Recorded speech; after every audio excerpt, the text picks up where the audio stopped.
कर्माबाई का खिचड़ी भोग।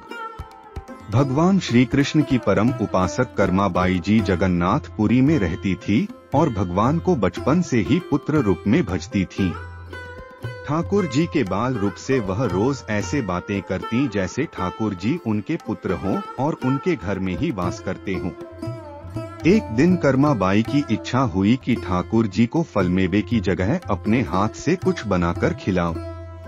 उन्होंने जगन्नाथ प्रभु को अपनी इच्छा बतलाई। भगवान तो भक्तों के लिए सर्वथा प्रस्तुत हैं। प्रभु जी बोले, माँ, जो भी बनाया हो वही खिला दो, बहुत भूख लगी है। कर्माबाई ने खिचड़ी बनाई थी। ठाकुर जी को खिचड़ी खाने को दे दी। प्रभु बड़े चाव से खिचड़ी खाने लगे और कर्माबाई ये सोचकर भगवान को पंखा झलने लगी कि कहीं गर्म खिचड़ी से मेरे ठाकुर जी का मुंह ना जल जाए। संसार को अपने मुख में समाने वाले भगवान को कर्माबाई एक माता की तरह पंखा कर रही हैं और भगवान भक्त की भावना में भाव विभोर हो रहे हैं। भक्त वत्सल भगवान ने कहा, माँ, मुझे तो खिचड़ी बहुत अच्छी लगी। मेरे लिए आप रोज खिचड़ी ही पकाया करें।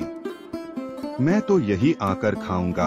अब तो कर्माबाई जी रोज सुबह उठती और सबसे पहले खिचड़ी बनाती, बाकी सब कुछ बाद में करती थी। भगवान भी सुबह सवेरे दौड़े आते ही कहते, माँ, जल्दी से मेरी प्रिय खिचड़ी लाओ। प्रतिदिन का यही क्रम बन गया। भगवान सुबह सुबह आते, भोग लगाते और फिर चले जाते। एक बार एक महात्मा कर्माबाई के पास आया। महात्मा ने उन्हें सुबह सुबह खिचड़ी बनाते देखा तो नाराज होकर कहा, माताजी, आप यह क्या कर रही हो? सबसे पहले नहा धोकर पूजा पाठ करनी चाहिए। लेकिन आपको तो पेट की चिंता सताने लगती है। कर्माबाई बोली, क्या करूं? महाराज जी, संसार जिस भगवान की पूजा अर्चना कर रहा होता है वही सुबह सुबह भूखे आ जाते हैं। उनके लिए ही तो सब काम छोड़कर पहले खिचड़ी बनाती हूँ। महात्मा ने सोचा कि शायद कर्माबाई की बुद्धि फिर गई है। यह तो ऐसे बोल रही है जैसे भगवान इसकी बनाई खिचड़ी के ही भूखे बैठे हुए हों। महात्मा कर्माबाई को समझाने लगे, माताजी, तुम भगवान को अशुद्ध कर रही हो। सुबह स्नान के बाद पहले रसोई की सफाई करो, फिर भगवान के लिए भोग बनाओ। अगले दिन कर्माबाई ने ऐसा ही किया। जैसे ही सुबह हुई भगवान आए और बोले, माँ, मैं आ गया हूँ, खिचड़ी लाओ। कर्माबाई ने कहा, प्रभु, अभी मैं स्नान कर रही हूँ, थोड़ा रुको। थोड़ी देर बाद भगवान ने फिर आवाज लगाई, जल्दी करो माँ, मेरे मंदिर के पट खुल जाएंगे, मुझे जाना है। वह फिर बोली, अभी मैं रसोई की सफाई कर रही हूँ। प्रभु भगवान सोचने लगे कि आज माँ को क्या हो गया है, ऐसा तो पहले कभी नहीं हुआ। फिर जब कर्माबाई ने खिचड़ी परोसी तब भगवान ने झटपट करके जल्दी जल्दी खिचड़ी खाई। परंतु आज खिचड़ी में भी रोज वाले भाव का स्वाद भगवान को नहीं लगा था। फिर जल्दी जल्दी में भगवान बिना पानी पिए ही मंदिर में भागे। भगवान ने बाहर महात्मा को देखा तो समझ गए, अच्छा तो यह बात है। मेरी माँ को यह पट्टी इसी ने पढ़ाई है।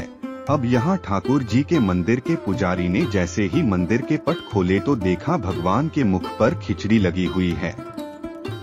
पुजारी बोले, प्रभु जी, ये खिचड़ी आपके मुख पर कैसे लग गई है? भगवान ने कहा, पुजारी जी, मैं रोज मेरी कर्माबाई के घर पर खिचड़ी खाकर आता हूँ। आप माँ कर्माबाई जी के घर जाओ और जो महात्मा उनके यहाँ ठहरे हुए हैं उनको समझा। उसने मेरी माँ को गलत कैसी पट्टी पढ़ाई है। पुजारी ने महात्मा जी से जाकर सारी बात कही कि भगवान भाव के भूखे हैं। यह सुनकर महात्मा जी घबराए और तुरंत कर्माबाई के पास जाकर कहा, माताजी, माफ करो, ये नियम धर्म तो हम संतों के लिए हैं। आप तो जैसे पहले खिचड़ी बनाती हो वैसे ही बनाएं। आपके भाव से ही ठाकुर जी खिचड़ी खाते रहेंगे। फिर एक दिन आया जब कर्माबाई के प्राण छूट गए। उस दिन पुजारी ने मंदिर के पट खोले तो देखा भगवान की आंखों में आंसू हैं और प्रभु रो रहे हैं। पुजारी ने रोने का कारण पूछा तो भगवान बोले, पुजारी जी, आज मेरी माँ कर्मा बाई इस लोक को छोड़कर मेरे निज लोक को विदा हो गई है। अब मुझे कौन खिचड़ी बनाकर खिलाएगा?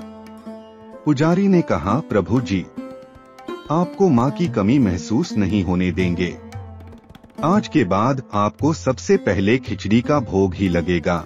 इस तरह आज भी जगन्नाथ भगवान को खिचड़ी का भोग लगाया जाता है। भगवान और उनके भक्तों की ये अमर कथाएं अटूट आस्था और विश्वास का प्रतीक हैं।